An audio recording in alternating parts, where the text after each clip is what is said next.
Na primeira vez que eu ouvi falar aquela frase, o Brasil para o Senhor Jesus, eu tinha apenas 15, 16 anos, na década ali de 1990. E de lá para cá eu nunca mais deixei de ouvir, porque obviamente eu nunca mais deixei de frequentar o ambiente evangélico. Agora, o que isso quer dizer? Eu sempre ouvi isso de uma maneira muito mais clara, não somente porque nos últimos dias isso tem aparecido na mídia geral, mas porque eu ouvi pregações inteiras sobre isso. E uma das coisas que se dizia era o seguinte: para ganhar o Brasil para o Senhor Jesus, nós precisamos ganhar as altas esferas do poder. A presidência da República seria a cereja desse bolo. Mas antes disso, era necessário começar de baixo para cima: a Câmara dos Vereadores, as prefeituras, os legislativos estaduais, as prefeituras das grandes cidades, até você ir escalando e chegar ao Senado e daí para a presidência. Existe um erro muito grande em se desejar isso. O primeiro erro é uma má interpretação a respeito do Antigo Testamento, em onde se baseiam os textos que creem legitimar essa agenda política. E por que é um erro? Vocês já devem ter ouvido falar desses versículos, né? Feliz é a nação cujo Deus é o Senhor. Mas a gente tem que colocar esses textos dentro do contexto específico de cada um deles. A gente tem que se lembrar que o Antigo Testamento ele é baseado no fato de que Deus chama a Abraão e começa por Abraão uma nação entre outras nações. Existe uma eleição de Israel para que se torne a nação de Deus. A relação que Deus tem com essa nação está baseada no seguinte preceito: eu sou o Senhor teu Deus que te tirei da terra do Egito e te dei a terra que agora vocês vivem, e por isso vocês adorarão somente a mim. É uma terra de verdade, é uma terra que existe geograficamente, e o que Deus está dizendo para esse povo é o seguinte: vocês só podem adorar a mim porque fui eu que dei para vocês essa terra que hoje vocês vivem. Não foi nenhum outro Deus no meio de tantos outros deuses, ídolos, que vocês receberam algo, somente a mim. Então vocês devem louvor somente a mim, adoração somente a mim. Por isso vocês me adorarão. Sobre todas as coisas, com toda a tua alma, com todo o teu entendimento, e vocês amarão o seu próximo como a vocês mesmos. E aí existe o decálogo, existem os mandamentos que são entregues a esse povo, e esses mandamentos servem também como mandamentos que regem aquela nação. Feliz é a nação cujo Deus é o Senhor, é também, é, é também a nação que obedece esses estatutos de Deus. Até aí parece que eu não tenho nenhuma desavença com esse tipo de pensamento político evangélico de hoje. Só que nós temos que interpretar o Antigo Testamento a partir do Novo Testamento. Nós cremos que a Bíblia ela tem dois testamentos. Alguns chamam geralmente se chama mais de Antigo e Novo Testamento, ou há pessoas que chamam de Primeiro e Segundo Testamento, o Testamento Hebreu e o Testamento Cristão. Chamem de qualquer forma. A questão é que no Novo Testamento, a interpretação do que acontece no Antigo, ela toma áreas muito mais pessimistas. E pessimistas não porque a lei é má. Paulo, quando trata a respeito da lei, tanto na sua carta aos Gálatas, quanto principalmente a sua carta aos Romanos, ele fala que a lei é boa. Só que a lei, segundo Paulo, ela não existe para salvar ninguém. Então ponham atenção aí. A lei que Deus dá, ela não tem finalidade nenhuma de salvar, senão de condenar. Ou seja, se nós formos sinceros, todos aqueles que recebem a lei já são condenados por ela, porque, segundo a própria Bíblia, é necessário que você peque somente uma vez, que você desobedeça somente uma vez, para que você peque contra toda a lei, para que você seja réu.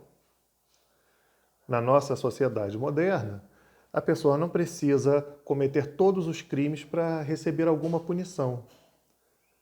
Ela não precisa ser pedófila, assassina, a pessoa não precisa roubar, tudo de uma vez, só basta uma coisa: roubou ou assassinou alguém.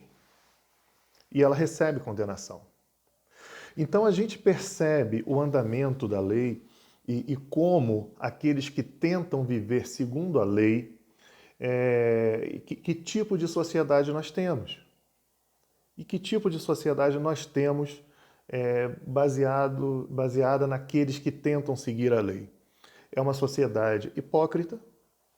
Os fariseus, que eram aquele grupo muito admirado no primeiro século, foram os principais oponentes de Jesus e chamados de hipócritas por Jesus. Porque eles tinham a lei debaixo do braço.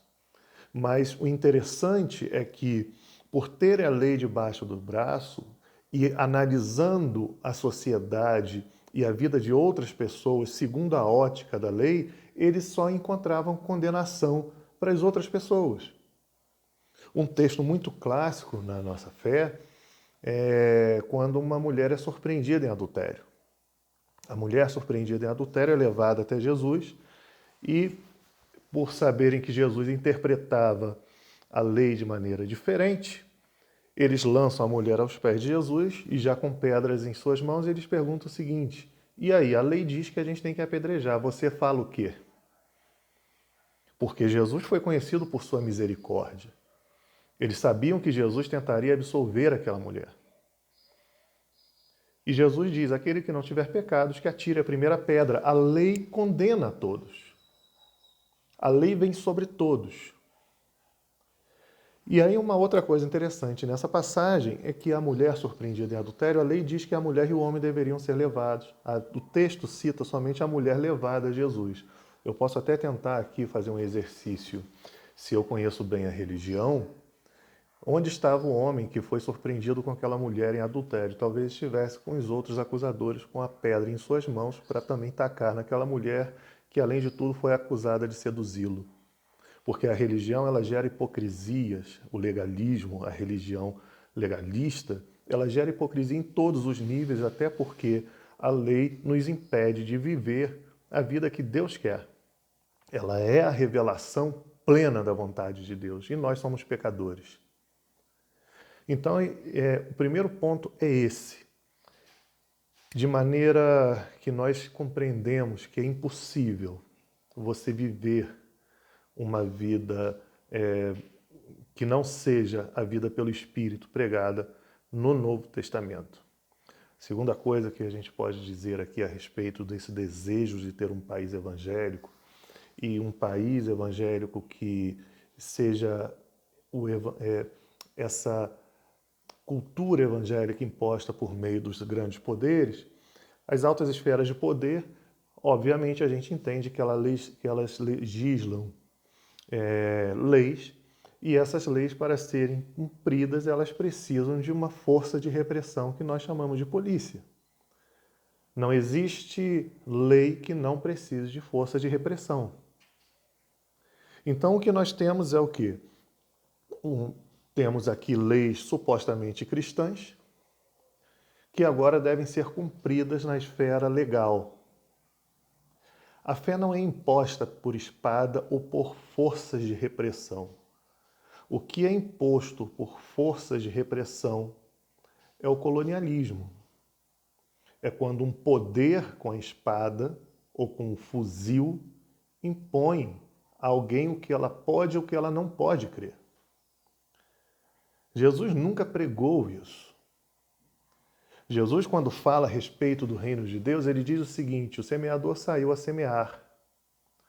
E parte da semente caiu na beira da estrada e os pássaros vieram e comeram. Outra parte da semente caiu em terra que tinha pedras e elas cresceram, né? Deram a árvore cresceu, mas não criou raízes. O sol veio e queimou. Outra parte caiu em terra com espinhos. Criou raízes, mas quando cresceu, foi sufocada pelos espinhos. E parte da semente caiu em terra boa. E ali cresceu e frutificou, e cada fruto foi responsável por mais 30, 60 e até 100 por um. O que Jesus está falando ali é da força que a própria natureza tem de se multiplicar e que o Evangelho ele tem uma força própria para se multiplicar. É necessário que encontre um terreno bom. Você não coloca um fuzil na cabeça de uma terra com espinhas e obriga a ter crença naquilo que ele não consegue crer. Nada mais anti-evangélico. E quando eu me refiro ao anti-evangélico, não anti-evangélico no sentido do evangélico brasileiro hoje como movimento institucional, mas como evangélico segundo as Escrituras, o Evangelho de Jesus Cristo. Jesus nunca colocou na sua agenda aquilo que o movimento evangélico coloca na sua agenda no Brasil hoje. A agenda evangélica brasileira não é a agenda do Senhor Jesus. E isso é muito sério. Isso é muito sério porque quando Chesterton ele fala a respeito do horizonte, ele diz o seguinte: a gente pode perder o caminho, mas não pode perder o horizonte. Eu estou, obviamente, traduzindo em minhas próprias palavras. Porque o horizonte, se ele é fixo, ele não some da nossa frente, a gente pode perder o caminho. E a gente pode até estar no caminho errado, mas porque o horizonte é fixo, a gente volta para ele. Ele coloca a gente no caminho certo. Agora, se a gente perder o horizonte, e o nosso horizonte é Jesus, a gente perde o caminho e a gente não encontra o caminho de volta. Nada mais trágico para a igreja brasileira do que perder a Jesus Cristo como horizonte da sua agenda nesse país. Eu oro muito para que os cristãos desse país não se percam dessa maneira.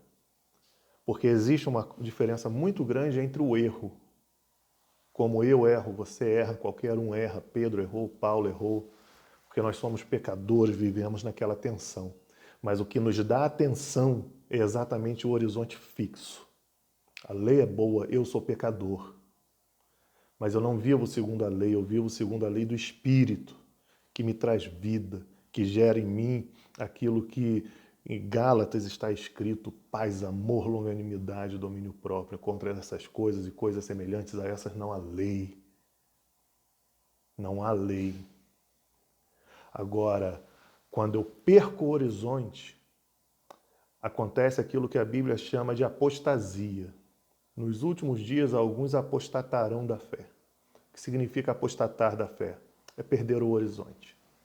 Porque nada te coloca de volta quando você já não tem mais horizonte.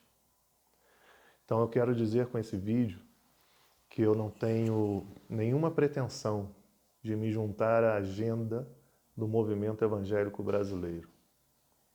Que nenhuma instituição desse movimento evangélico brasileiro, denominacional, qualquer coisa, qualquer carta que escrevam e assine, eu não assino. Eu só assino o Evangelho de Jesus Cristo. Eu só assino aquilo que a Igreja de Jesus Cristo tem que fazer. E não é essa agenda. Deus tenha misericórdia de nossas vidas e Deus consiga fazer com o movimento evangélico brasileiro aquilo que aconteceu com o filho pródigo, que se deu conta de onde estava e voltou para casa. O pai estará ali esperando para celebrar. Deus abençoe.